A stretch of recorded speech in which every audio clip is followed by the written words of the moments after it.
So this is the 12th generation Kindle Paperwhite, and this is the 11th generation Kindle Paperwhite. So I just want everyone to see the viewing angles. We have a very bright light on this. So can you tell the difference between the two? So the questions I want to answer for you if you're really interested in getting a Kindle Paperwhite are the questions that a lot of us Kindle Paperwhite users have, which is how easy is it to hold in one hand? Is it going to be grippy? How good is the backlight screen? Is it going to be too bright? Is it too yellow? And is that faster processor really going to make a difference that I want to upgrade from my current existing Paperwhite or from a previous Kindle?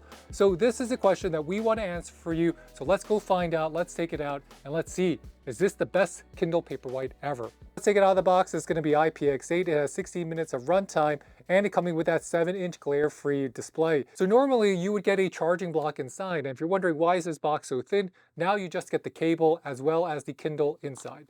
So here, let's take it out. Amazon has made a big deal about increasing the contrast ratio on the screen, because even though it's coming with the same PPI as before, you can also see that the PPI here is a little bit better. So now Amazon has updated the colors here. So on the Kindle Paperwhite, you can also get this in raspberry, jade, and black. And it's going to be coming with faster performance. How much faster?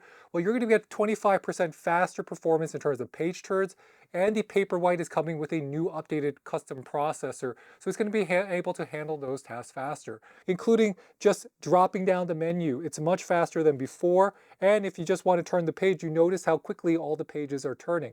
It's still going to be coming with that thin glare-free screen. And I have a bright light here, and you can see how little glare this is actually getting. So I'm just testing how smooth and quickly the pages are turning. And pretty fast here. We also want to check on the glare. You also have dark mode. We can also see how quickly we can get back to the library. And let's say I wanted to open a new book. And even for new books, they do open faster than what you had on the previous Kindle Paperwhite. It's only about half a second faster, but if you're opening lots of different books, that can add up to maybe a couple of minutes every month. This is on the 11th generation Kindle Paperwhite. If I want to go back to the library, and let's say I wanted to open a new book. In the previous Kindle Paperwhite, the glare control was very good, so even though I have this directly in sunlight, I can still read it very easily on max brightness. Load time is good.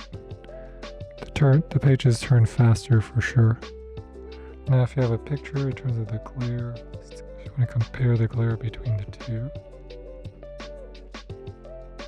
So a little bit more crisp on the 12th generation versus on the 10th generation, but a lot of people might not even notice. It really depends on, do you want more contrast or not?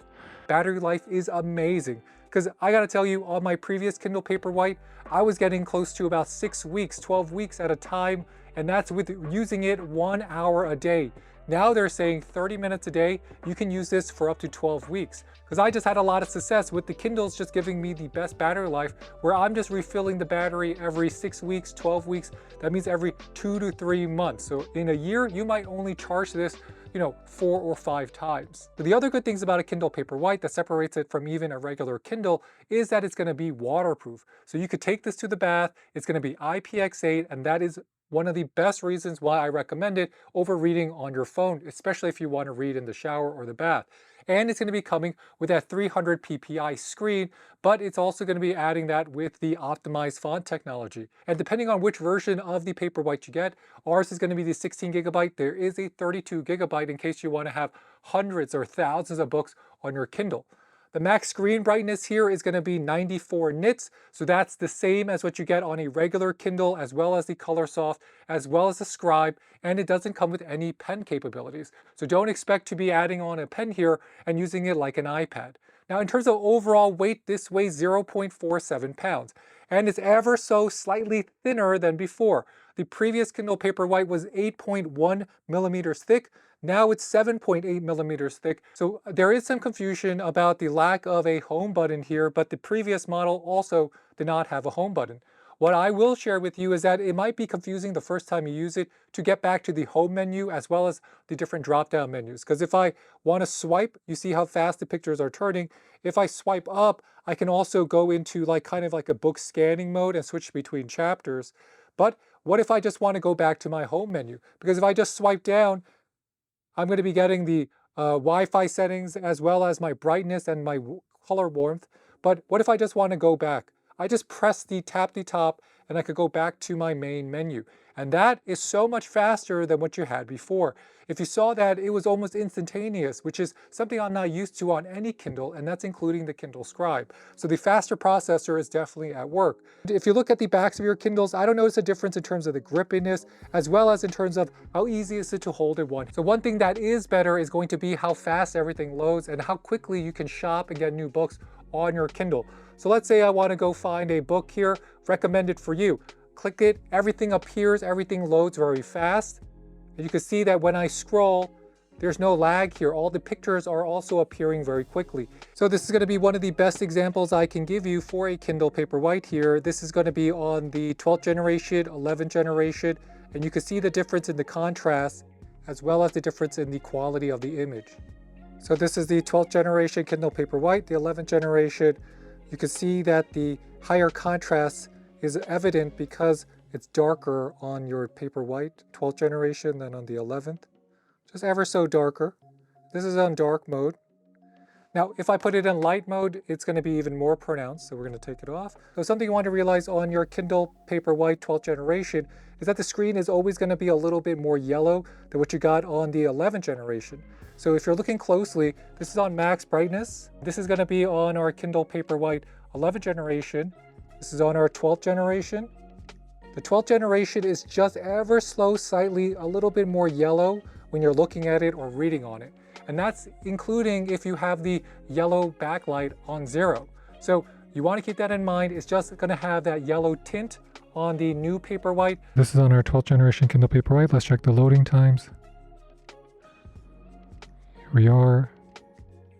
Turn it back on. And we're right back. So very fast loading times. On our 11th generation Kindle Paperwhite, same exercise. Back on the main menu. Want it to load. So even on load times, not a huge difference between them. It's just a little bit more faster on the 12th generation Paperwhite. So ultimately, which one is the better Kindle? The new Kindle Paperwhite 12th generation will be an upgrade from the 11th generation. But my advice is that if you're happy with the 11th generation already, just keep it until you can't use it anymore, because it's not an upgrade worthy that you want to upgrade from 11th to the 12th. But if you're coming from a standard Kindle or you don't have an e-reader, the Kindle Paperwhite, the 12th generation, is going to be the new best e-reader in my opinion, because the faster processor as well as the higher contrast ratio is definitely an upgrade over the previous generation. It's just not an upgrade enough that a lot of us are going to feel that we need to spend another 100 or 150 on an e-reader, because the Kindle Paperwhite has always been such a classic device. You don't need it to be the fastest e-reader, because books represent something that's a little bit more calm, something a little bit more passive, and something that's a little bit more enjoyable, especially if you want to take your time. But if you already have a Kindle Paperwhite 11th generation, or the 11th generation is dramatically less expensive than the 12th generation, I think you should just get the Kindle Paperwhite 11th generation, because Kindles no longer go heavily discounted on sale on Amazon. And Kindles really do pay for themselves, because if you get 5 or 6 books, it's already the same price as getting a Kindle. So physical books are more expensive, and this saves you money. So if you want to know which one we recommend, I love my Kindle Paperwhite 11th generation. I love my Kindle Paperwhite 12th generation. Either one is going to be a great choice as an e-reader. You just find the one that's best for you. So with that, thanks for watching, everybody. If you have any questions, please leave them in the comment box below. And please hit that like and subscribe button. It really does help support our channel. And I'll catch you next time. This is Dave with the French Glow signing off. Bye, bye, bye.